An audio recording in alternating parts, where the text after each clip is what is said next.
నీకు వందనములు అర్పిస్తున్నాను. అధ్యాయం కొరింథీ రాసిన పత్రిక, మొదటి కొరింథీ రాసిన పత్రికలో అధ్యాయం 4 నుంచి 5.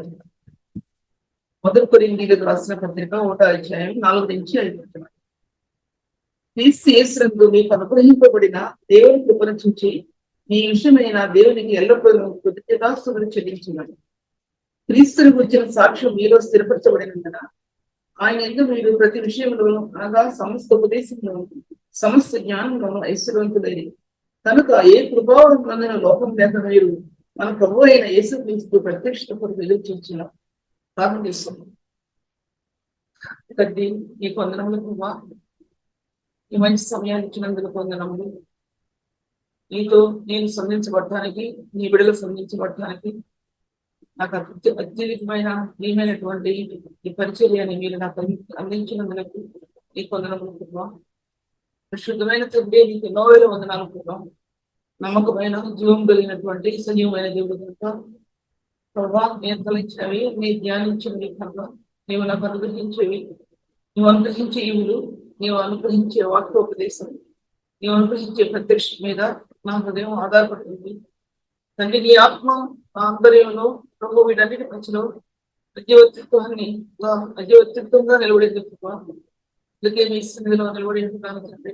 నీ ఆత్మలో, నీ యొక్క ఆత్మ యొక్క తాకిడిలో, నీ యొక్క ప్రత్యక్షతలో నా హృదయం నింపడి ఉంటాను. కృప నుంచి నడిపించమని ప్రభా, అనేకులకు నాకు ఆశీర్వాదకరంగా జీవని యేసునామములో స్తుతించి వేడుకుంటున్నాను తండ్రి. ఈ వాక్య భాగాలు ఎన్నో చోట్ల నేను మాట్లాడాలేమో నాకు తెలియదు, కానీ ఇప్పుడు నాకు ఇచ్చిన ప్రభు ఇచ్చిన తలంపుల్ని మీ మధ్యలో పెట్టాలని ఆశపడుతుంటాను. కృప అనే విషయం గురించి అసలు ఒక వ్యక్తి మాట్లాడిందే కాదు, ఒక దైవజనుడు మాట్లాడిందే తన జీవిత ఫలం అంతట్లో కూడా కృప అనేది అన్ని కోణాల మధ్య నిలబడింది. మరి ఇంకొకరు మాట్లాడే సంగతి తెలియదు నాకు. ఒక దైవజనుడు కానీ, ఒక దైవజనురాలు కానీ దేవుని యొక్క ప్రేమను గురించి కానీ, దేవుని యొక్క కృపను గురించి కానీ, పరిశుద్ధతను గురించి కానీ, మరి ఆయన పరిశుద్ధ గురుగుణాలను గురించి కానీ, మరి దేని గురించి అయినప్పటికీ కూడా మాట్లాడిన విధానం ఒక్కసారి మాట్లాడింది. కృప అనే విషయాన్ని మీతో మాట్లాడుకుంటున్నా. కృప అనే విషయాన్ని ఒక్కసారి మాట్లాడింది, ఇంకో గంటకు మారిపోతే, తెల్లారికి మారిపోతే, అంటే అటువంటి గుణాలు ఈ కృపలో దాచిపెట్టబడింది. ఈ కృప అనేది శిలువలో నుంచి బయలుదేరి వచ్చింది కాబట్టి అత్యధికమైన బలమైనది, శక్తివంతమైనది. కృప ఎంతో తనలో తగ్గించుకున్నటువంటి ఆ యొక్క మార్గాలు చూపించబడుతుంది. కృప అనేది చెప్పాలంటే అన్నాడు, ప్రదేశానికి చూపిస్తున్నాడు మాట్లాడుతూ, దేవుని క్రీస్తు యేసునందు మీకు అనుగ్రహించబడినటువంటి దేవుని కృపను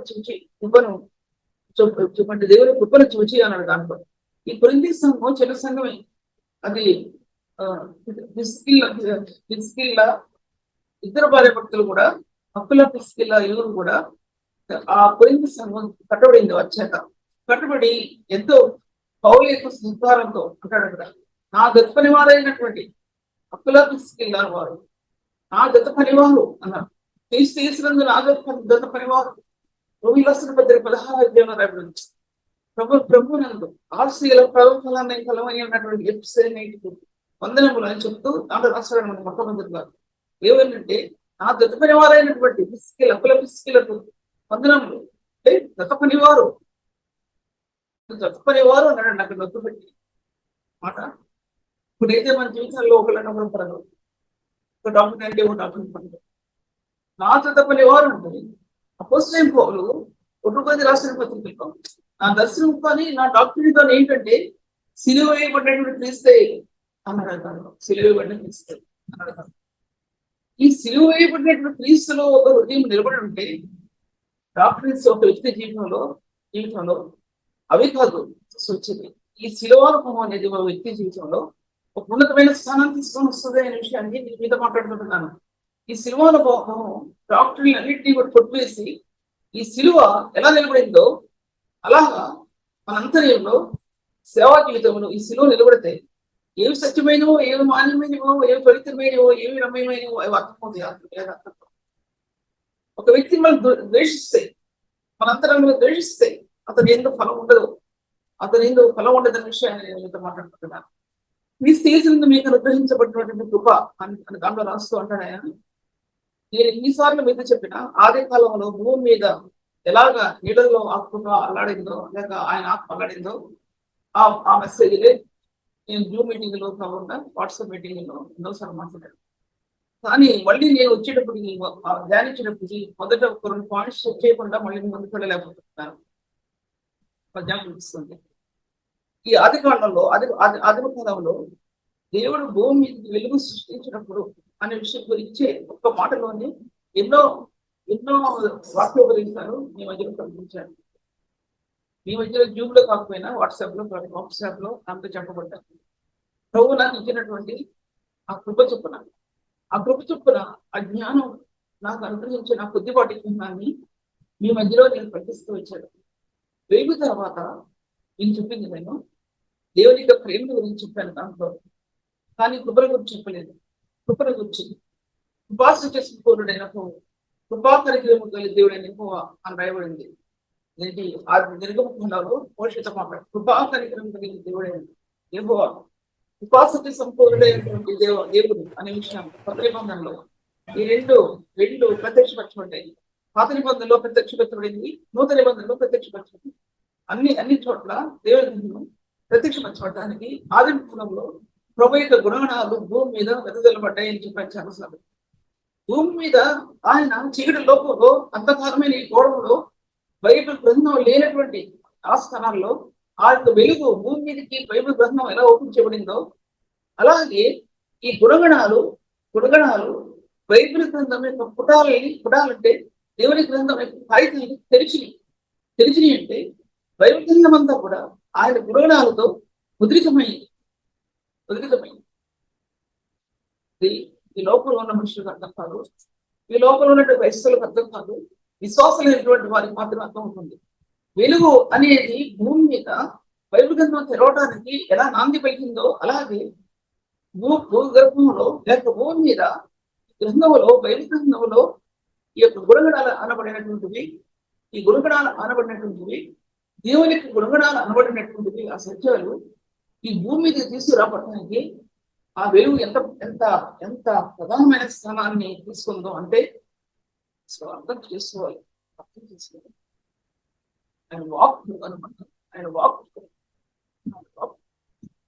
ఆయన వాక్కులో ఆ గుణగణాలు భూమి మీదకి గమనించబడినప్పుడు ఆయన కృపాకరిగ్రహం కలిగిన దేవుడు యెహోవా, కృపాసక్తి సంపూర్ణమైన యెహోవా, కృపా సమాధానం కలిగిన దేవుడు ఇలాగా ఈ విధాలుగా దేవుని వాక్యం చెప్పబడుతూ వచ్చింది.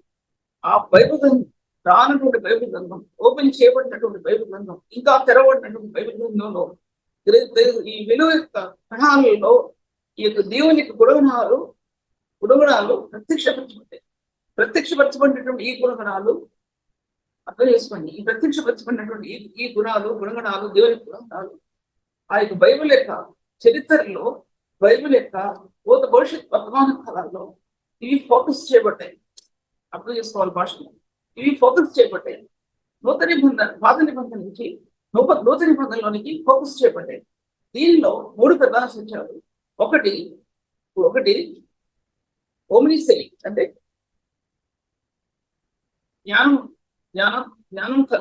ఆయన జ్ఞానం కలిగినటువంటి దేవుడు అనే మాట చాలా సార్లు ఉపయోగించాను మధ్యలో ఉపయోగించాను. ఆది కాండంలో 1వ అధ్యాయంలో దేవుని ఆత్మ ఎలా అల్లాడిందో, ఆ అల్లాడినప్పుడు భూమి మీద ఎన్ని తీసుకురాబడ్డాయో అది కూడా ఎన్నోసార్లు చెప్పారు. కానీ నోహ కాలంకి వచ్చేప్పటికి భూమి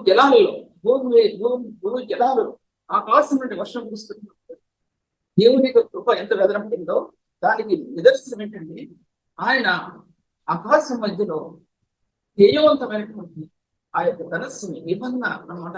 ఆ నిబంధనని చూపించినప్పుడు ఎన్ని రంగులతో ఉందో ఆ నిబంధన క్రీస్తు యొక్క శిలువకు మార్గంగా వేల కొలది సంవత్సరాలకి మార్గంగా వేల కొలది సంవత్సరాలకి తర్వాత రాబోయే క్రీస్తు యొక్క కృప అనేది ఆ యొక్క ధనస్సులో ఆ నిబంధనలో బయలుపరచబడినట్లు నోహ కళ్ళల్లో కన్నీళ్లు పడాలి.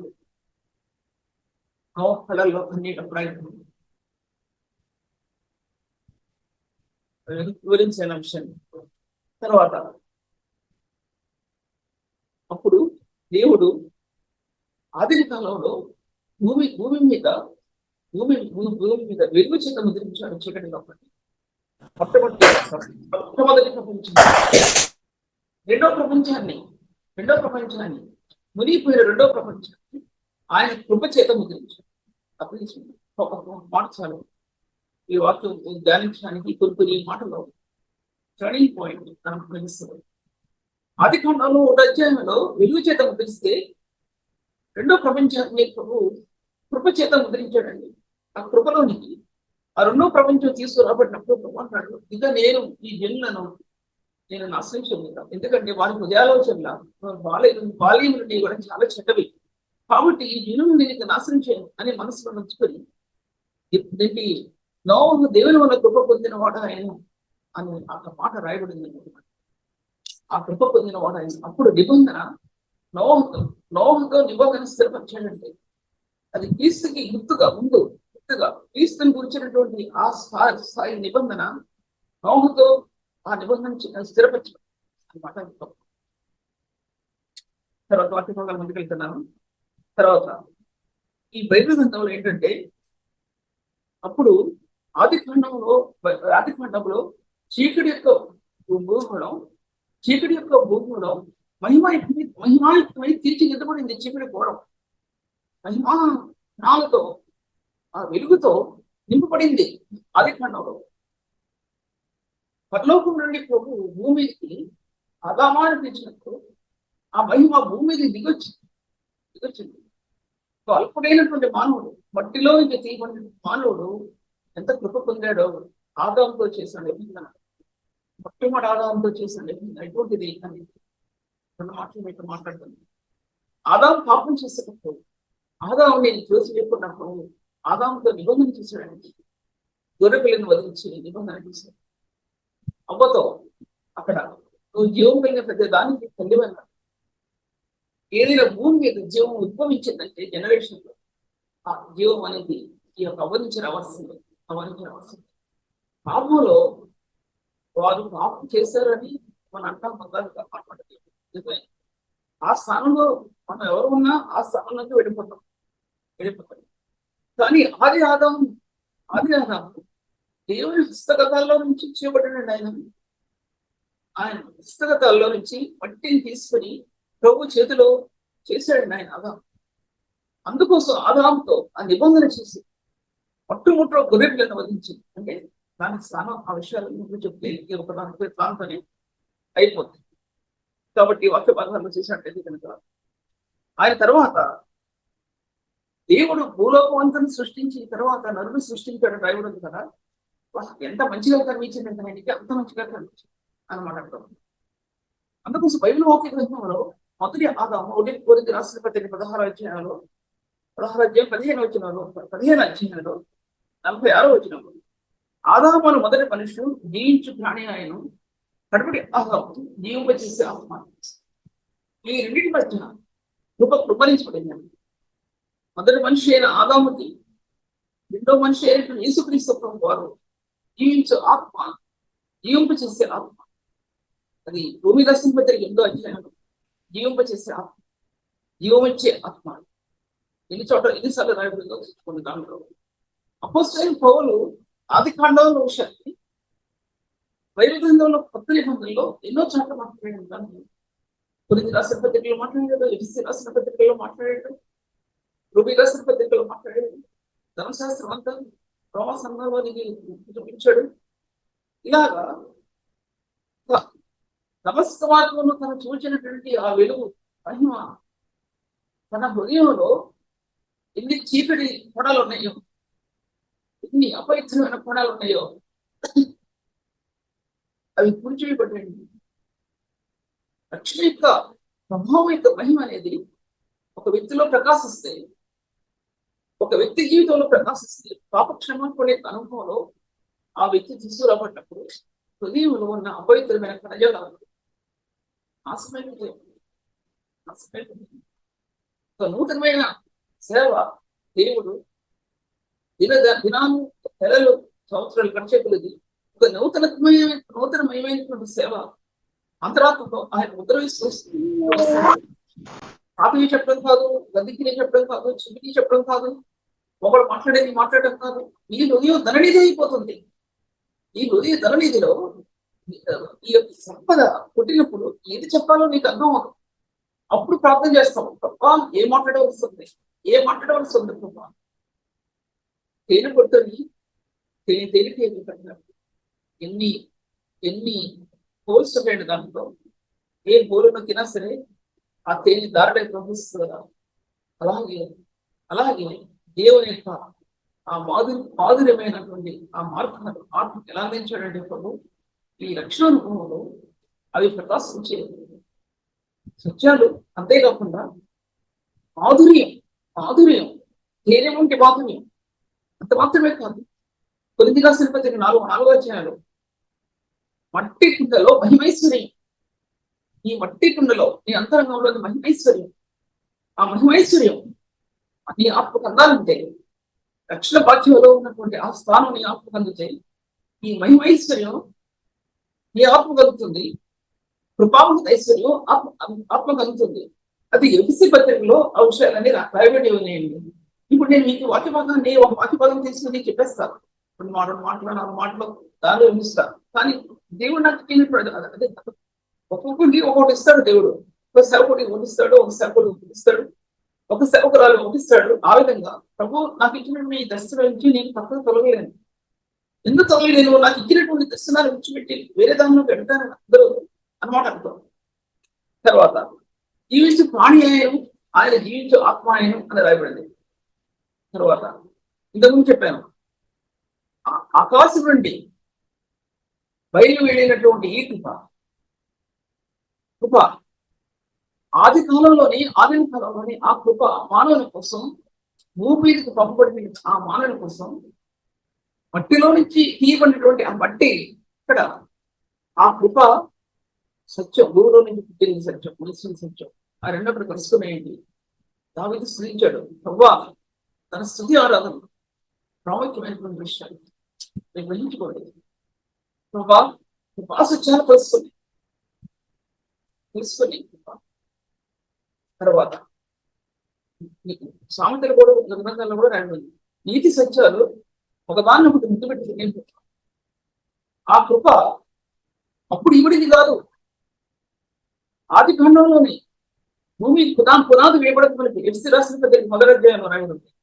భూమికి పునాది వేయబడక మునిపే ప్రేమ చేత లేక ఆ కృప చేత మనం ఏర్పరచుకున్నట్టు ఈ కృప అనేది, ప్రేమ అనేది అర్థమైతే కృప అర్థమవుతుంది, కృప అనేది అర్థమైతే ప్రేమ అనేది అర్థమవుతుంది. ఈ పర్యాయ పదాలకు ప్రత్యేకమైన పదాలు. ఒకటి మాట్లాడితే ఒకటి మాట్లాడే పదాలు కావు, ప్రత్యేకమైన పదాలు. ఈ పదాలు పరిశుద్ధాత్మతో కూడినటువంటి పదాలు. పరిశుద్ధాత్మ చేత నింపడినటువంటి ఈ పదాలు ఆకాశం నుండి బయలుదేరినటువంటి ఆ కృపలో నుంచి ఆత్మ ఆ సత్యం, ఆ దివ్యమైన సత్యం అన్నమాట అర్థం. ఆ విషయం చెప్పినట్లయితే కనుక దావీదు అంటాడు, కృప ఈ కృప ఆకాశం నుండి అయితే అంటే అర్థం ఎక్కడి నుంచి వచ్చింది? ఎక్కడి నుంచి వచ్చిందండి ఆ కృప? ఆ వెలుగు సింహాసనం దగ్గర వెలుగు, ఫాదర్ ఆఫ్ లైట్స్ అనే అక్కడి నుంచి వచ్చినటువంటి ఆ వెలుగు, అందులో నుంచి వచ్చినటువంటి ఆ కృప ఆయన సింహాసనం చుట్టూ ఆయన గుణగణాలు ప్రదక్షిణం చేసేది, చుట్టూ స్తుతిగానం చేసేది. ఆయన యొక్క గుణగణాలు ఆయన స్తుతిగానం చేసేది.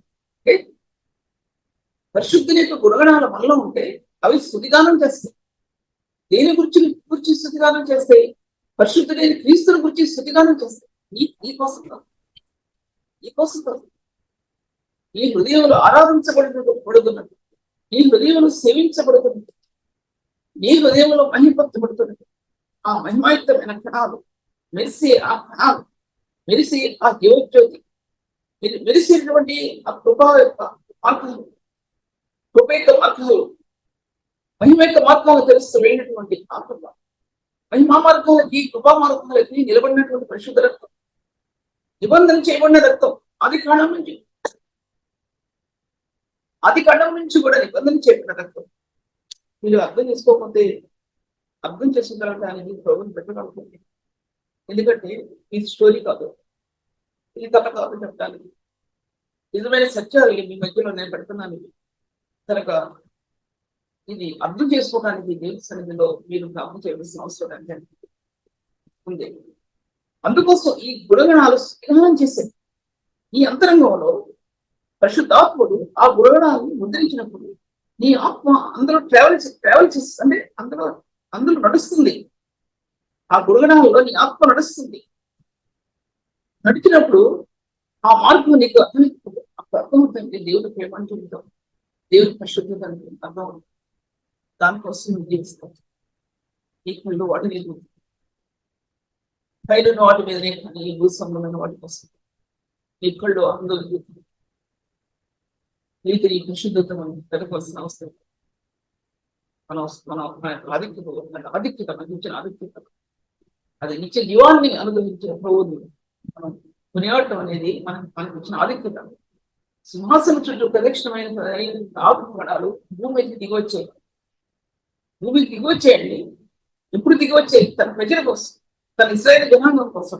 మోసే బలహీనుడైపోయినటువంటి పరిస్థితుల్లో, మోసే శక్తిహీనుడైన పరిస్థితుల్లో, వేదన పడుతున్నటువంటి సమయంలో ఆ గుణగణాలు భూమికి దిగొచ్చేయండి. సినాయి కొండ మీదకి వచ్చాయి, కొండ మీదకి దిగొచ్చాయి.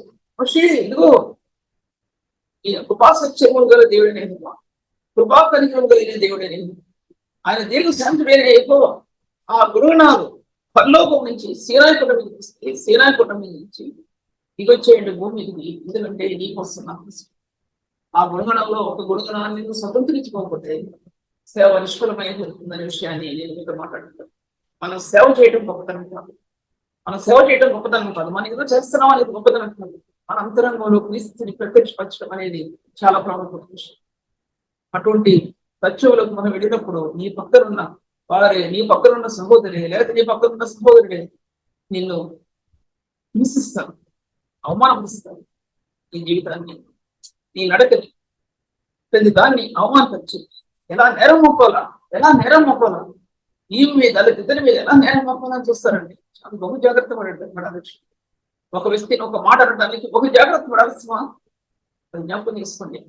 రాళ్ళన్నీ వాళ్ళ మీద పడితే అనుకోవద్దు. కొన్నిసార్లు వెనక్కి దిగుతుంది. ఏసే రాయి వాళ్ళని పడుతుంది అనుకోవద్దు. కొన్ని వెనక్కి తిరిగినప్పుడు మన జీవితాలు ఏ విధంగా ఉంటాయన్న విషయం కూడా ఆలోచించుకోవాలి.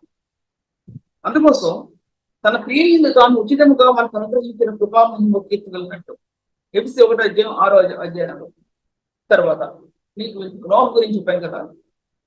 నోహకు ముందు కయీను పాపం చేసింది. కృప అనేది తన పాపం చేసినప్పుడు దేవుడు కయీను మీద ముద్ర వేస్తాడండి. ఎవరు అతను చంపకుండా, అతను చంపేయాలి, దేవుడు చంపే నాశనం చేశాడు. కానీ కృప అప్పుడే బయలుపడి అతని మీద ఒక ముద్ర వేస్తాడండి. ఎందుకంటే ఎవరైతే చంపేసే అవసరం ఉంది, భయంకరమైన పాపం చేశాడు అతను. కానీ కయీనులో నుంచి వచ్చినటువంటి జనాంగం ప్రపంచం వినాశనానికి కారణమైపోయిందండి. అందుకే మొట్టమొదటిగా భూప్రపంచం కూల్చివేయబడడానికి కారణమైనది కయీను యొక్క భయంకరమైన పాపం. అది ఆదికాండం 6వ రాయబడింది. ఆదికాండం 6వ రాయబడింది. అవసరాలు చెప్పలేదు. తర్వాత చూసినట్లయితే కనుక తర్వాత దేవుని యొక్క దేవశాంతం కనిపెట్టవలసిన సమయంలో అది ఎక్కడ రాయబడిందంటే పేతురు రాసిన పత్రికలో 1వ పేతురులో రాయబడింది. ఆయన 120 సంవత్సరాలు ప్రకటించిన స్వార్థ, ఆ జనాంగం చనిపోకుండా 120 సంవత్సరాల స్వార్థ ప్రకటించాడు. ఎంత కృప పొందాడు, ఎంత కృప పొందాడు. ఆ జనాంగం చచ్చిపోతారని దేవుని ఆత్మ స్వార్థ ప్రకటించింది 120 సంవత్సరాలు. కానీ ఎవరు కూడా లోపడుతుంటారు, ఎవరు కూడా లోపడలేదు. అందుకోసం ఆ పాత నిబంధనలోని ఆ కృప అనేది అక్కడే ప్రారంభమైందనే విషయాన్ని నేను మీతో మాట్లాడుతున్నాను. తర్వాత దేవుడు వాక్యం భావించినట్లయితే ఆ కృప అనేది అలాగా భూమి మీదకి దొల్లించబడుతూ వచ్చిందని. ఆదాము దగ్గర నుంచి, కయీను నుంచి, కయీను యొక్క పాపం అంత భయంకరమైనప్పటికీ దేవుడు ఎరిగి కూడా ప్రపంచ నాశనం చేసినప్పుడు దేవుడు నోహ విషయంలో ఆయన అక్కడ ఆయన కృపను నోహ విస్తరింపజేసి నోహ కుటుంబాన్ని కాపాడినట్లు మనం చూస్తున్నాము వాక్య భాగాల్లో. తర్వాత దేవుని వాక్యం చూసినట్టే దేవుని వాక్యం అనేది యుగ యుగాల్లో ఎలా దాచిపెట్టబడిందో కలిసి రాసే పద్ధతిలో 1వ అధ్యాయం 25వ వచనంలో అదే ఆ విధంగానే దేవుని కృప కూడా భూమిలో యుగాల్లో ఈ యొక్క జనరేషన్స్ లో కృప కూడా ఆది కాండం నుంచి కూడా భూమి జనాంగాల్లో జనరేషన్స్ అంటే వంశావళి క్రమాలలో ఈ కృప భూమి మీద దాచిపెట్టబడి ఉందని మనం దాచిపెట్టబడి. అందుకోసం రోమి రాసిన పత్రికలో రాస్తాడు. రోమి రాసిన పత్రిక కృప గురించి ఎన్నోసార్లు రాస్తూ 5వ అధ్యాయం ఆఖరిలోను 6వ అధ్యాయం ఆఖరిలోను కృప ఎక్కడ విస్తరించిందంటే పాపం ఎక్కడ విస్తరించిందో కృప అపరిమితంగా విస్తరించింది అని దాని. ఒక వ్యక్తి ప్రభు యొక్క ప్రేమను ఎంత తెలుసుకుంటారో అంతగా పాపానికి వచ్చిన అవగాహన ఉంటుందండి. ప్రభు యొక్క ప్రేమను తెలుసుకునే వ్యక్తి పాపం వచ్చిన అవగాహన ఉండదు. ఇది తప్పని అనుకోరు. ఎందుకు అనుకోరంటే క్రీస్తు ప్రేమ పరిశుద్ధాత్మ ద్వారా హృదయంలో కుమరించబడలేదు. ఈ రక్షణ యొక్క ఆ ప్రకాశించే మార్గాలు వారి ఆత్మలకు తెలియవు కనుక పాపానికి పరిశుద్ధతకి భేదం లేకుండా ఒక వ్యక్తి యొక్క జీవితం లేక సేవ జీవితం నడుస్తుందని దినాల్లో తర్వాత దినాల్లో నడుస్తుంది. అప్పుడు పాపం చేసిన వాళ్ళ మీద రాళ్ళు వేస్తారు. కానీ ఇప్పుడు వేసే రాళ్ళు పాపం చేయని వారి మీద పరిశుద్ధుల మీద రాళ్ళు. ఎంత డిఫరెన్స్ చూసుకోండి. ఒక పరిశుద్ధుని కాలుబట్టి వెనక లాగడానికి ప్రయత్నిస్తారు. ఎవరు ప్రయత్నిస్తారంటే పరిశుద్ధులు ప్రయత్నిస్తారు. పరిశుద్ధులని పేరు పెట్టుకుంటారు జనాన్ని, పరిశుద్ధులని కాదు అట్లా. తర్వాత ఎంతో ముందుకు వెళ్తున్నాను. దేవుని వాక్య భాగంగా చూసినట్టయితే కనుక ఈ యొక్క కృప అనేది ఎలా దాచిపెట్టబడి ఉంది అంటే ఆ కృప గురించి నేను ఎన్నిసార్లు చెప్పినా సరే ఇప్పుడు చెప్పిన సబ్జెక్టు అంతకుముందు చెప్పినటువంటి సబ్జెక్ట్ కాదు. కొత్త నిబంధనకు వచ్చేపాటికి కృపా కరిగ్రం అన్నాడు, కృపా మహిమ అన్నాడు. అలాగా ఎన్నో పదాలు ఈ కొత్త నిబంధనలో బైబిల్ గ్రంథంలో ప్రత్యక్షపరచబడ్డాయి. ఒక ఎఫెసీ పత్రిక చూడండి, మొదటి నుంచి ఆఖరి వరకు ఎన్ని ప్లేసెస్ లో ఎన్ని చోట్ల కృపల గురించి రాయబడింది. కృపా మహదైశ్వరం అన్నాడు, కృపా మహిమ అన్నాడు, కృపా మహిమైశ్వరం అన్నాడు, పరిశుద్ధుల ఐశ్వరం అన్నాడు. తర్వాత కృపా సత్యాలు అని పత్రికలో రాయబడి అనుకోండి, పత్రికల్లో. ఇలాగా ఈ పదజాలాలు రాయబడి అనే విషయాన్ని నేను చెప్పడం అర్థం ఏంటంటే ఒక్కొక్క పదజాలం అంటే ఒక్కొక్క మాటలో ఒక ఐశ్వర్య ధ్వనులు ఆత్మకి తెరవబడ్డాయి. ఒక్కొక్క పదజాలం కృపామహిమ అన్నాడు. దాంట్లో ఫస్ట్ ఆయన కృపామహిమతో కీర్తి కలిగినట్లు అన్నాడండి. కృపామహిమని గురించి ధ్యానించినప్పుడు అదొక పుస్తకమే చెప్పాలంటే. పుస్తకంలో దాచబడినటువంటి విషయాలు మీ మధ్యలో నేను కనిపించాను. బయలుపడి చెప్పాడు. ఆ కృపామహిమ శిలువకు ఒక స్తంభం ఉన్నది. శిలువకి ఒక ధ్వజస్తంభం. భూమి మీదకి దిగి వచ్చిన యేసుక్రీస్తు ప్రభు యొక్క శిలువ ధ్వజస్తంభం అన్నది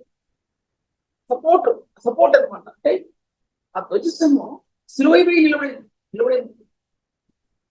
అంటే ఒక పక్క కృప అనేది ఎలా ధ్వజస్తంభమై నిలబడిందో మహిమ అనేది ధ్వజస్తంభమై నిలబడింది. ఒక పక్క ప్రేమ అనేది ధ్వజస్తంభమై నిలబడింది. పరిశుద్ధత అనేది ఒక ధ్వజస్తంభమై నిలబడింది. ఏడు ధ్వజస్తంభాల మధ్య 7 ధ్వజస్తంభాలు. ఆ 7 ధ్వజస్తంభాల మీద శిలువైన సింహాసనం స్థాపించబడినప్పుడు ఆయన గుణగణాలు ఆయన్ని ఏమంటారు ప్రదక్షిణం చేసి ఆయన చుట్టూ తిరిగేయండి. ఆయన గుణగణాలు, ఆయన నీతివంతుడైన దేవుడు, ఆయన పరిశుద్ధుడైన దేవుడు, ఆయన కృపాకరిగిన కలిగిన దేవుడు, ఆయన దీర్ఘశాంతుడైనటువంటి దేవుడు, ఆయన పరిశుద్ధుడు, ఆయన నీతివంతుడు, ఆయన యథార్థవంతుడు అనే సత్యం ఈ యొక్క స్తంభాలు చూపిస్తున్నాయండి. నేటి పరిశుద్ధ సంఘంలో ఇటువంటి స్థుతి, ఇటువంటి ఆరాధన ఇది ఏ సంఘంలో ఉంటుందో ఆ సంఘం అనేది దేవుని యొక్క మహిమయందు ప్రకాశించే సంఘం ఉన్నది. ఆ పరిస్థితులు మనం ఎలా నడుస్తున్నాం, ఆ పరిస్థితులు ఎలా నడుస్తున్నామని ఒకసారి పరిధి చూస్తే అర్థమైపోతుంది ఎలా నడుస్తున్నామని. ఎవరేం చేస్తుంది ఎంత అవమానకరమైనటువంటి స్థాయిలో సంఘం నిలబడి ఉందా అనే విషయాన్ని నేను మీకు చెప్పలేను. కానీ ఆ యొక్క గ్రిప్, ఆత్మకి ఆ శిలువ యొక్క గ్రిప్, ఆ శిలువ యొక్క ఆ మ్రాను, ఆ మానలో తీయబడినటువంటి తాడు, ఆ నూనెలో తీయబడినటువంటి ఆ తాడు ఎపిస్తీ కూడా అధ్యాయంలో రాయబడింది. ఆ బలాత్సయంలో తీయబడినటువంటి శిలువలో రక్తం ద్వారా తీయబడినటువంటి ఆ ప్రేమలో తీయబడిన హృదయం, ఆ పరిశుద్ధ సమయంలో పరిశుద్ధ గడియల్లో ఆ హృదయం ఆ శిలువ చుట్టుకుంటుందండి. ఆ శక్తికి చుట్టుకుంటుంది. సేవకుడు అనబడిన వ్యక్తి చుట్టబడతాడండి. తన శరీరం ముందు ఏమున్నది, ఎముకలు ఉండవు, ఎదురు తిరగడానికి ఎముకలు ఉండవు. అటువంటి సేవకుని చూసి సంఘం భయపడతారు. వారికి జీవితాన్ని ఇది రహస్యంలో ఉన్నటువంటి అంతరి జీవితంలో ఆ ప్రభావం, ఆ మహిమ సంఘంలో కనబడాలంటే, వారి ద్వారా సంఘంలో కనబడాలంటే ఈ అనుభవం ఒక సేవకులకు ఉంటే తేనెటీగలు తట్టుకు ఎలా ఆకర్షించబడతాయో అలాగా దేవుని మాధుర్యానికి సంఘం ఆకర్షించబడతాడు. అటువంటి మార్గాలు దాచిపెట్టబడే విషయాన్ని ఒకటి చెప్పబడి, ఆ కృప అంటే ఏంటో అని. ఆ కృప అనేది పాత నిబంధనలో ఒక ధ్వజస్తంభమై నిలబడింది. తర్వాత యుగాలు గడిచే కొలది మరొక ధ్వజస్తంభమై నిలబడింది. ఆదిమ ఖండంలో 7 పెద్దల చేత కట్టబడినటువంటి ఆ యొక్క మార్గం ఆదాము నుంచి 7వ వాడైనటువంటి అంటే ఇప్పుడు యూదా పత్రికలో చదవలేదు, నా రిఫరెన్స్ నేను. ఆ 7 పెద్దల చేత 7 ధ్వజస్తంభాల మీద ఆదిమ కాల సంఘం కట్టబడిందండి. కానీ ప్రపంచం కూలిపోయినా సరే, ప్రపంచం నీడలో మునిగిపోయినా సరే, ఆ పాత నిబంధనలో నిలబడినటువంటి ఆ సాక్ష్యం, ఆ యొక్క పెద్దల యొక్క సాక్ష్యం, పెద్దలంటే ఆదిమ కాల పురుషులు, వారి యొక్క సాక్ష్యం నిలబడిపోయి ఉందండి లోకంలో. ఆదిమ కాల సంఘానికి, నూతన నిబంధన సంఘానికి అది ఆర్చి కట్టిందండి. ఆదిమ కాల సంఘం అనేది నూతన నిబంధన సంఘం అనేది మధ్యలో శిలువ ప్రత్యక్షపరచబడింది. వాక్య బాగా చూసినట్లయితే కనుక ఈ ఆదిమకాల సంఘం 7 స్తంభాల మీద కట్టబడింది, జ్ఞానంతో కట్టబడింది, ప్రభు యొక్క మహిమతో కట్టబడింది, ప్రభు యొక్క శక్తి చేత కట్టబడింది. ఎన్నో ద్వారాలు తెరవబడ్డాయి, ద్వారాలు తెరిచేటప్పుడు ఆ సంఘం కట్టబడటానికి. కానీ ఏ కయ్యనైతే పాపం చేశాడో, ఏ కయ్యనైతే అపవిత్రమైన జనాంగాల మధ్యలో పెరిగాడో, దేవుడు ముద్ర వేశాడు, అయినప్పటికీ కూడా తన అవినీతి క్రియలు, పాప క్రియలు, అపవిత్ర క్రియలు, తన వ్యభిచార క్రియలు, తన యొక్క సాంగత్యం, తన యొక్క నీతి లేని జీవితం, అపవిత్రమైన జీవితం, ఆ కార్యాలు ప్రపంచ నాశనానికి అతను కారకుడైపోయాడండి. ప్రపంచ నాశనానికి ఆ వ్యక్తి జీవితం కారకుడైపోయాడు. అయినా సరే ఆదిమ కాలం పెద్దల యొక్క సాక్ష్యం నిలబడి ఉంది. అది ఆదిమ కాల సంఘానికి, నూతన నిబంధన సంఘానికి ఈ శిలువ ఆర్చి కట్టింది. ఆ ఆర్చి ఏంటంటే నిబంధన చేయబడింది, నిబంధనలను తీసుకురాబడింది.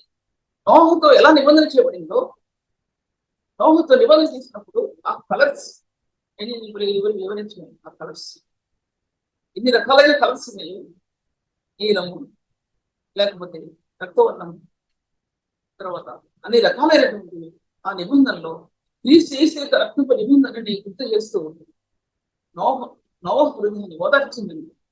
ఇది రక్షణ అనేది అంతర్యంలో మనం పడే జీవిత విధానంలో, మనం నడిచే జీవిత విధానంలో ఈ రక్షణ యొక్క బాహుళ్యం, ఆ యొక్క హస్తాలు, క్రీస్తు ఆ హస్తాలు, మహిమతో కూడిన హస్తాలు నేను ఓదార్స్తాను. లేకపోతే సేవ చేయలేదు. సేవ ఎవరు చేయలేదు. ఓదార్చకపోతే విషయాన్ని ఈ మధ్యలో మాట్లాడుకుంటాను. అందుకోసం ఈ ఈ యొక్క 2 విషయాలు చెప్పాను మీకు. నేను రూపాయి దాని గురించి మరి చెప్పింది నాకు జ్ఞాపకం రావట్లేదు. మూడవది కృప అనేది మూడవదిగా ఎఫెసు సంఘానికి బయలుపరిచాడండి. అది నేను జూమ్ మీటింగ్ లో కాదు, వాట్సాప్ మీటింగ్స్ లో ప్రిపేర్ చేసుకున్న సబ్జెక్ట్ గురించి చెప్పలేదు, అయినా సరే కూడా నేను మాట్లాడుతాను. ఎఫెసు సంఘానికి వచ్చాడండి, తీసుకొచ్చాడు. ఈ ఎఫెసు సంఘం అనే జనాల్లో నుంచి పిలుపునడిపిస్తాను అన్నాడు. ఆ ఎఫెసు సంఘంలో వెళ్తే, చిన్న పత్రంలోకి వెళ్తే వెనక్కి రాలేరండి ఎవరు. ఇప్పుడు నేను ఒక పాయింట్ వచ్చేసిన దాంతో పూర్తయిపోతేమో అని నాకు పడింది. ఎఫెసు పత్రికలో మొట్టమొదటి కృపామహితులు రాశాడండి. ఆ అధ్యాయాలు పూర్తి అయ్యే కొలది ఒక్కొక్క అధ్యాయంలో తన ఆత్మ ఐశ్వర్యకు గరువును పెడుతుంది. పెరిగిపోయింది తన ఆత్మ. ఎన్నో చూశాడండి ఆత్మలో, ఎన్నో గనులు చూశాడు, ఎంతో ఐశ్వర్యాన్ని అనుభవించాడు. ఆ యొక్క మహిమాయుత ప్రేమకి పొద్దుడైపోయాడు, దాస్వైపోయాడండి. అంతకు మించి ఏది తనకి జీవితంలో మరి కూడా అవసరం లేదనుకున్నాడు. తను చూసుకోలేదు. కష్టాలు పక్కకి వెళ్ళిపోయింది, శ్రమలో పక్కకి వెళ్ళిపోయింది, ఇరుకులో పక్కకి వెళ్ళిపోయింది. నా ప్రభువే చాలనుకున్నాడు ఆ మార్గం.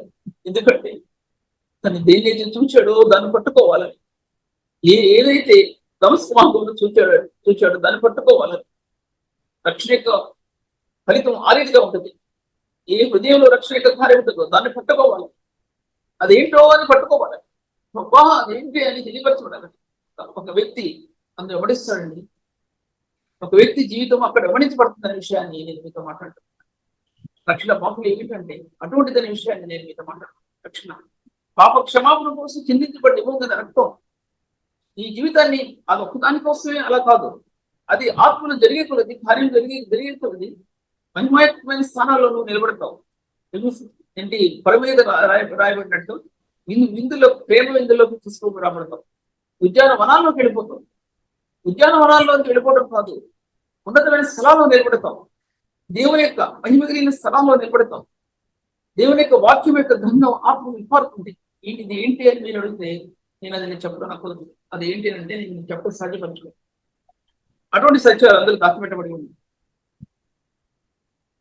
తర్వాత ఇందులో 7 విషయాలు రాయబడి ఉన్నాయండి. రూపానే దానికి 7 విషయాలు నేను రాయబడి ఉన్నా సరే, ఇంకా నాకు సమయం తక్కువ ఉంటుంది కాబట్టి నాకు ఇచ్చే సమయం చాలా ఎక్కువ అయినా సరే కూర్చేయడం నాకు కుదరదు.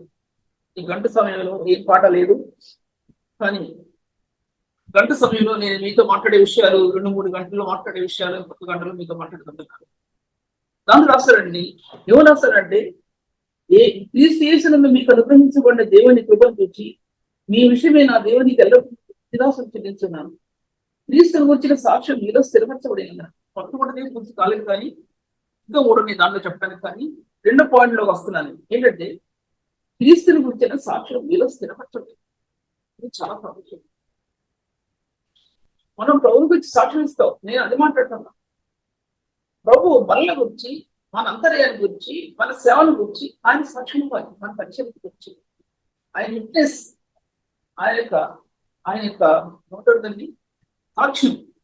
ఆయన సాక్ష్యం మన ఎందు స్థిరపరచబడి, లేకపోతే ఆయన యొక్క విట్నెస్ అంటే ఎన్నో విధాలు, ఎన్నో వాటిలోకి వెళ్ళిపోతుంది. ఒక విట్నెస్ ఆయన మన గురించి సాక్ష్యం, సత్యస్వరూపేగా మన గురించి సాక్ష్యం ఇచ్చను.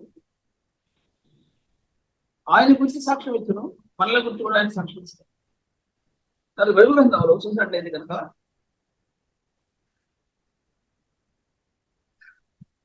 అది రోమే రాసిన పత్రికలో రాబడి ఇంప్రెస్ నోట్ చేసుకోలేదు. కానీ క్రీస్తుల గురించిన సాక్ష్యం మీలో సాక్ష్యం ఏంటంటే, మీరు దేవుని పిల్లలనే ఆత్మ తానే మిమ్మల్ని గురించి సాక్ష్యం ఇస్తున్నాం.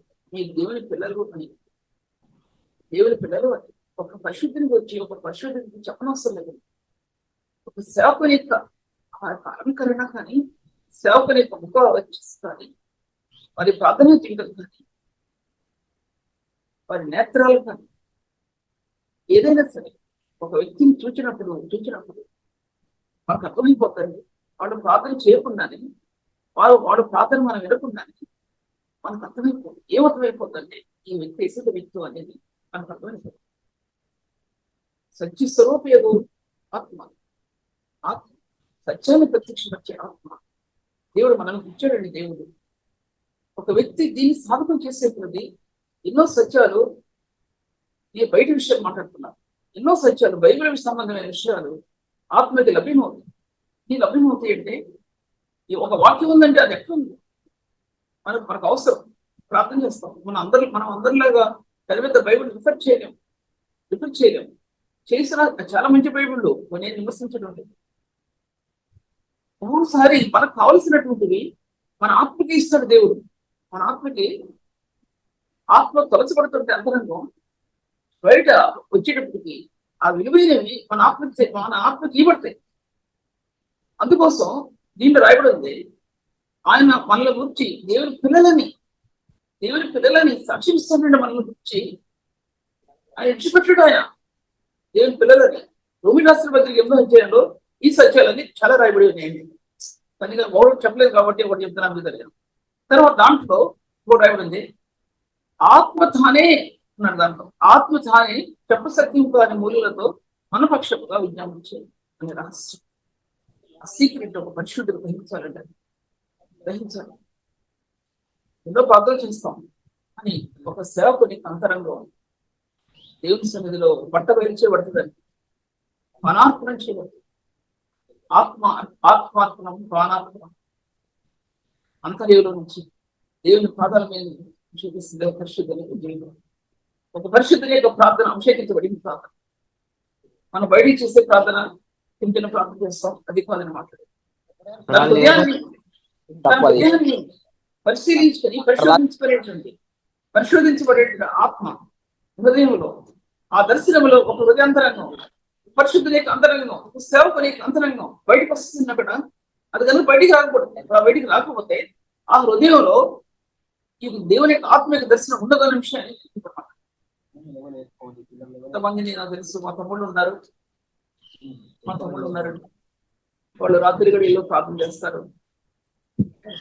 ఎలా ప్రార్థన చేస్తారంటే తెలుస్తుంది. వాళ్ళు పడే కష్టాలు కానీ వాళ్ళ జీవితంలో వాళ్ళు ఎదుర్కొన్న శ్రమలు కానీ చాలా ఎక్కువ వాడు ఎదుర్కొంటారు. మేము ఒక రకంగా ఎదుర్కొంటే వాళ్ళు ఒక రకంగా ఎదుర్కొంటాం. ఆ శ్రమలన్నీ భరించుకుని దేవుని సన్నిధిలో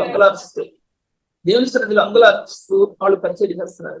ఇంటి పరిచయం కాదు, అది ఎవరికి ఎక్కదండి. డాక్టర్ని ఎక్కదు. ఎందుకు ఎక్కదంటే డాక్టర్ని పట్టుకుని కూడా ఎక్కదు. డాక్టర్లు చర్చెస్ కూడా చాలా మంచి చర్చెస్ ఉన్నాయి.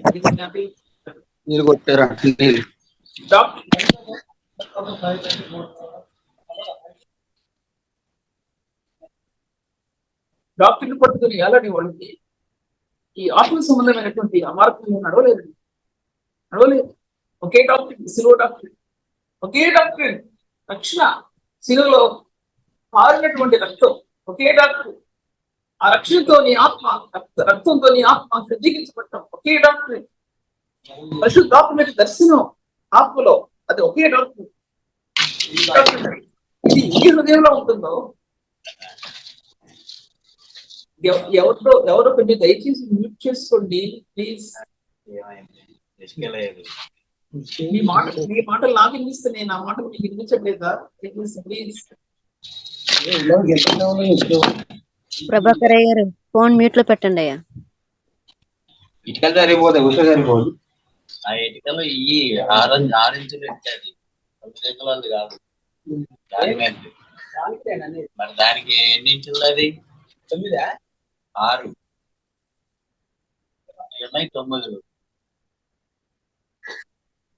9 ఏముంటుంది. ప్రభాకర్ గారు కొద్ది పై కొట్టుకొని పడుతున్నాయి. లేవు, 3 ఉన్నాయి.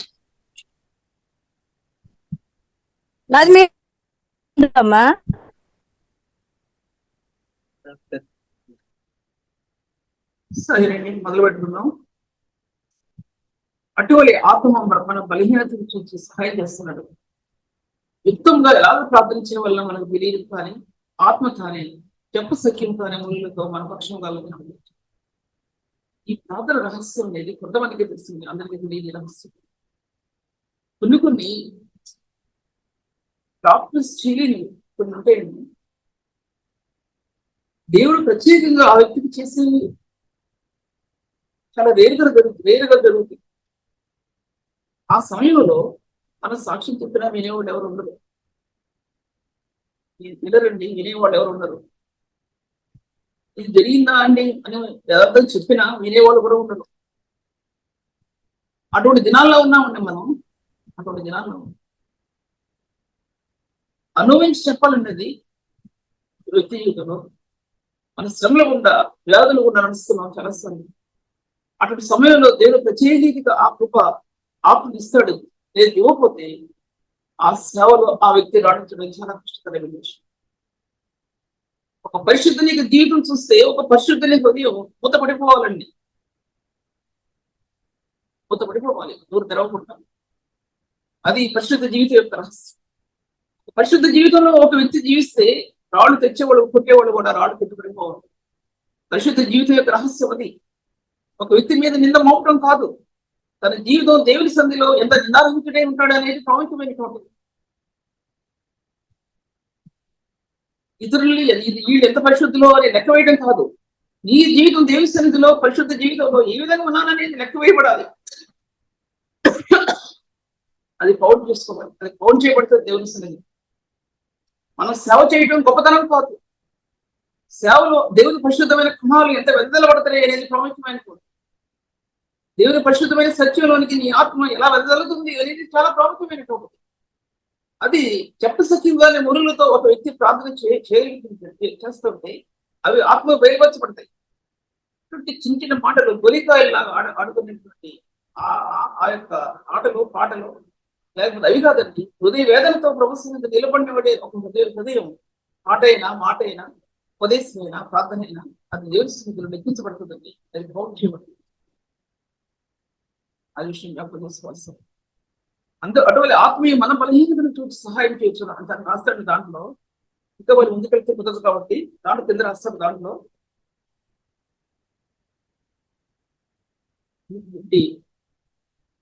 రిఫరెన్స్ అవుతాను. 1 రాసిన పత్రిక 1వ అధ్యాయంలో ఆయన మీరు ప్రతి విషయంలోను అనగా సమస్త ఉపదేశంలోను సమస్త జ్ఞానంలోను ఐశ్వర్యవంతులేదు. ఎన్నో విషయాల్లో మీరు ఐశ్వర్యవంతులైపోయారు. ధనంలో ఐశ్వర్యవంతులేదు. ఆర్థిక సంబంధమైన పరిస్థితులు ఒకప్పుడు ఉన్నాయి, ఇప్పుడు లేవు. ఒకప్పుడు శ్రమ పడ్డారు, కానీ ఇప్పుడు ఆ శ్రమ లేదు. ఇప్పుడు ఆ శ్రమలో నుంచి తప్పించాడు దేవుడు. ఆర్థిక పరిస్థితులన్నీ విడుదల చేశాడు. నీకున్న దాన్ని, నీకు కలిగిన దాన్ని గట్టిగా పట్టుకో అన్నాడు ప్రభు. అంటే విడవద్దు, దాన్ని విడవద్దు అన్నాడు. దాంట్లో చూపెట్టుకు దాన్ని పట్టుకోను అన్నాడు. దాంట్లో ఇప్పుడు తిరుగుతున్నాడు ఆయన. ప్రతి విషయంలో అనగా ప్రతి విషయంలో అంటే ఎన్నో వస్తాయి దాంట్లో, కానీ ఇప్పుడు చెప్పలేదు. కానీ తర్వాత ప్రతి విషయంలోనూ అనగా సంస్థ ఉపదేశం ఇవ్వబడతాయండి. నీ ఆత్మ దేవుని సన్నిధిలో సాధకం చేయబడుతుంది. ఈ ఉపదేశం ఇతరులు బోధించడానికి ఉపదేశం అది నీ గుండెల్లో పుట్టాలి, నీ కుటుంబంలో పుట్టాలి, నీ బిడ్డల మధ్య పుట్టాలి. ఈ ఆత్మలో ప్రవృత్తి సంపాదించిన ఉపదేశం ఉండాలి. జ్ఞానం, ఆ జ్ఞానం నీ హృదయాంతరంగంలో లేకుండా బారో చేయడానికి కుదరదు, తెచ్చుకోవడానికి కుదరదు. ఏ ఒక్కరి దగ్గర నుంచి కూడా బారో చేయడానికి కుదరదండి. కొన్ని పాయింట్స్ మనం తీసుకోవచ్చు, తప్పేమి లేదు. కానీ కొంతమంది చూశాను, మెసేజ్ తీసుకుని ఉన్నట్టు బోధించిన వాడికి చాలా మందిని చూస్తానండి. నేను చేయకూడదు అనేది నేను అంటున్నా, కానీ వాళ్ళకి ఏ లాభం? ఇతరులకు లాభం ఉంటుంది, కానీ వాళ్ళకి ఏ లాభం? అందుకోసం ఈ జ్ఞానంలో సమస్త ఉపదేశాల్లో వీళ్ళు ఐశ్వర్యవంతులైపోయారు. జ్ఞానంలో ఐశ్వర్యం, జ్ఞానైశ్వర్యం అండి. జ్ఞానైశ్వర్యం కొరిది రాసిన పత్రిక. జ్ఞానంలో ఎన్ని జ్ఞానాలు ఉన్నాయి దాంట్లో రాయబడిందండి. చెప్పలేదు కదా దాంట్లో, కొరిది రాసిన పత్రికలో ఇలా ఎంతో జ్ఞానం. ఈ జ్ఞానం ఆత్మలో సంపద అనేది అదొక ధన సంపద. క్రీస్తు యొక్క ఆయన దేవుని ఒమ్ని సైడ్ ఆయనతో ఈ హృదయం చుట్టుపడినటువంటిది. ఆ జ్ఞానం చుట్టుపడ్డ ఉంటుంది. పరిశుద్ధులైన ప్రభు నీ ఎదుటి ఉన్నప్పుడు, నీ ఎదుట ఉన్నప్పుడు ఈ విషయం ఆయన మీద నువ్వు ఆధారపడకుండా ముందుకు వెళ్తావు. ఇంతకుముందు ఎలా వెళ్తావండి? పుట్టిన దిగి నుంచి ఈ యుక్త వయసులో ప్రభువుని అంగీకరించి, ఎవరి కాలంలో ప్రభువుని అంగీకరించి, ఎవరి కాలంలో ప్రభుత్వం అడుగులు వేసి మొట్టమొదటి ప్రేమతో ఎలా ప్రేమించావో అలా ప్రేమించి, ఆయన వినతిగా ఆయన అడుగులు వేసి బాల్య కాలంలో తల్లిదండ్రులని ద్వేషించినప్పుడు, లేకపోతే తండ్రి ద్వేషించినప్పుడు, అటువంటి సమయంలో అన్ని జ్ఞాపకం వస్తుంటాయి మనకి. జ్ఞాపకం వచ్చినప్పుడు ఆ దినాలలో ఎలా ప్రభువుని వెంబడించే ఉండే మనం, ఎలా వెంబడించాం. అలా వెంబడించిన వ్యక్తులు ఇప్పుడు ఎలా ఉన్నారంటే అనేకమైనటువంటి స్థలాల్లో వాక్యోపదేశకులుగా ఉన్నారండి. దేశాల్లో వాక్యోపదేశకులుగా ఉన్నారండి. రాళ్ల చేత కొట్టబడిన వారు ఇప్పుడు ఎక్కడ ఉన్నారంటే ఉపదేశకులుగా ఉన్నారండి. జ్ఞాన సంపూర్ణతలో, జ్ఞానం యొక్క సామర్థ్యంలో, జ్ఞానాత్మలో ఆత్మ నిలబడినట్టుగా మనం చూస్తున్నాము. దాంట్లో చూస్తున్నాం. ఎక్కడుంది సంఘం? పరిశుద్ధులు ఎక్కడున్నారు? చూపించబడతలేదు పరిశుద్ధులు. కానీ పరిశుద్ధులను పడిన వారు దేవుని సంఘాల్లో లెక్కించబడకపోయినా సరే ఆయన దృష్టిలో లెక్కించబడిన వాడు దాని సంఘాల్లో. ఆ ప్రేమ అనేది నీ ప్రభుకి నీకు అది గొలుసు. సంఖ్యతో అపోస్తలుడైన పౌలు సంఖ్యలు వేయబడ్డానికి కారణం తన యొక్క గొలుసు క్రీస్తు ప్రేమకి సంఖ్యలు వేయబడ్డాయి. ఆ విధంగా నువ్వు జీవించగలిగితేనే సంఘంలో నువ్వు జీవిస్తావు, లేకపోతే నువ్వు జీవించలేవు. జీవించలేవు. ఆ సంఖ్యల్లో క్రీస్తు యొక్క కలవు సెలవుకి నీ హృదయానికి సంఖ్యలు వేయబడతాయి. అలా వేయబడితేనే ప్రభు కోసం వేదన చేస్తావు, లేకపోతే చెప్పి సాగిపరచు. అందుకన్నాడు ఆయన సమస్త ఉపదేశములను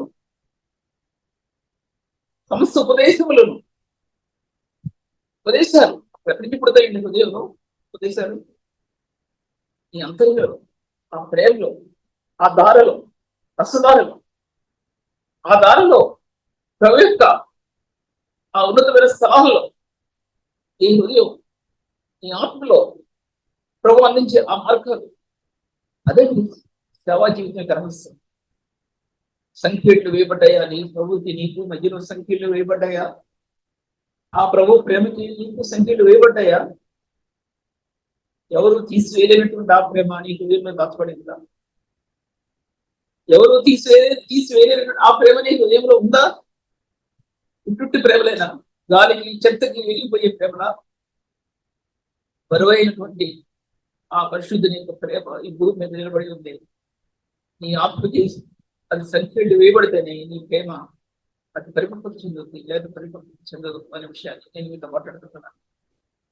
అందుకోసం మీరు సమస్త ఉపదేశములను, ఎన్ని ఉపదేశాలు ఇవ్వండి, సమస్త ఉపదేశములను జ్ఞానవది సత్య స్వరూపంగా ఆత్మ జ్ఞానాన్ని ప్రత్యక్షపరిచేటండి హృదయానికి.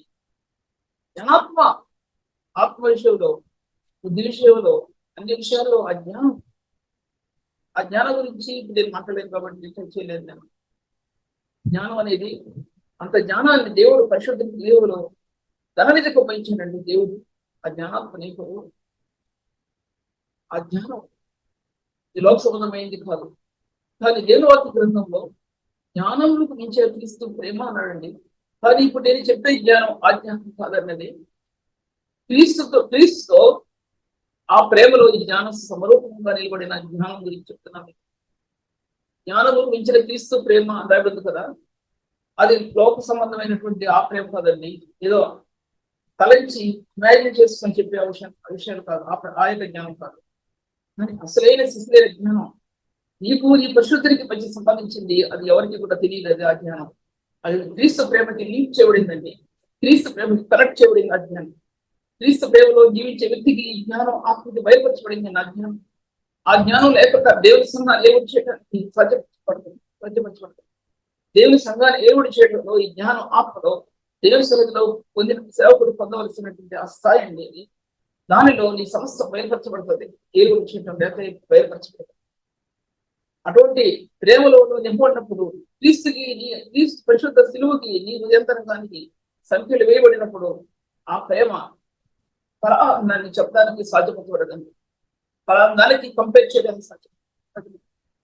నేను పోవాలన్నాడు, నేను సంఖ్యలు వేయబడ్డాను. ఎన్నో సంవత్సరాలు జైలులో ఉండి సంఖ్యలు వేయబడ్డాను. ఏదో నేరం చేసినట్టు సంఖ్యలు వేయబడ్డాను. నేను నేరం చేసిన వాడిని అయినట్టు సంఖ్యలు వేయబడ్డానే. లేకపోతే ఏదో పాపం చేసినట్టు నేను సంఖ్యలు వేయబడ్డాను. నేను ఏదో దుష్క్రియ చేసినట్టు అటువంటి వాడి సంఘాలు లేరా అనే విషయం మీతో మాట్లాడు.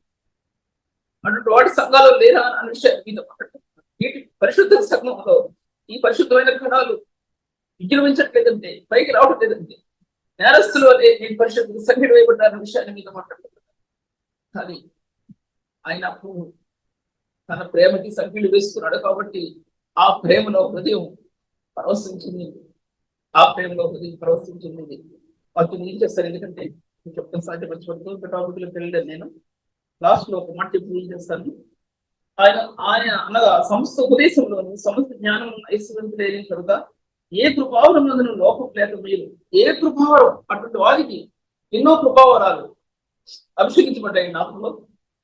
ఆత్మలు అభిషేకించడం సంఖ్యలు వేయబడిన ప్రేమలో కృపావరాల ఆత్మలో ఆ కృపతో కూడిన వరాల ఆత్మ అభిషేకించబడి అంటే బయట నుంచి వచ్చే అభిషేకం కాదు, తెచ్చిపెట్టుకున్న అభిషేకం కాదు. నీ హృదయంలో క్రీస్తుతో ఏకమైనప్పుడు ఆ అభిషేకం నీ ఆత్మ నిలబడింది కాబట్టి అటువంటి ఉన్నతమైన స్థానాలు ప్రభు దేవుడు నీకు ఇచ్చాడండి. ఈ వాక్యం చేస్తున్నాను, ఎంత గొప్పగా చెప్పాను. అయినా సరే మధ్య పాయింట్స్ వదిలేశాను. మీరు అర్థం చేసుకోండి, ప్రయత్నించండి. దేవుని సన్నిధిలో ఇంకా ముందుకు వెళ్ళడానికి ఈ వాక్యాన్ని పరిచయం చేయండి. ఎంతో ఉన్నతంగా ఈ సేవను కొనసాగించడానికి మీ హృదయాలు సిద్ధపరచుకోండి. ప్రార్థిస్తున్నాం. పరిశుద్ధ ఆత్మ దేవుడు తండ్రి, నీ కొరకు మీ నామాన్ని హెచ్చించుకొని నడిపించాను. ఈ నిగుడ జీవితాలను మీరు ఆశ్రయించండి. ఆ సేవను ప్రతిఫలింపనీయండి తండ్రి. ఈ తేజస్సు ప్రకాశించి, ఈ మహిమ తేజస్సు ప్రకాశించి, మహిమలో దాచబడ్డ ప్రత్యక్షతలో నీ యొక్క ఆత్మ ద్వారా మాకు బయలుపరిచిన తండ్రి, నీ కొందరు చూపిస్తూ అనేకులకు దీవెనకరంగా చేసి నడిపించమని ప్రార్థన అంగీకరించమని యేసు నామములో స్తుతించి వేడుకుంటున్నాను.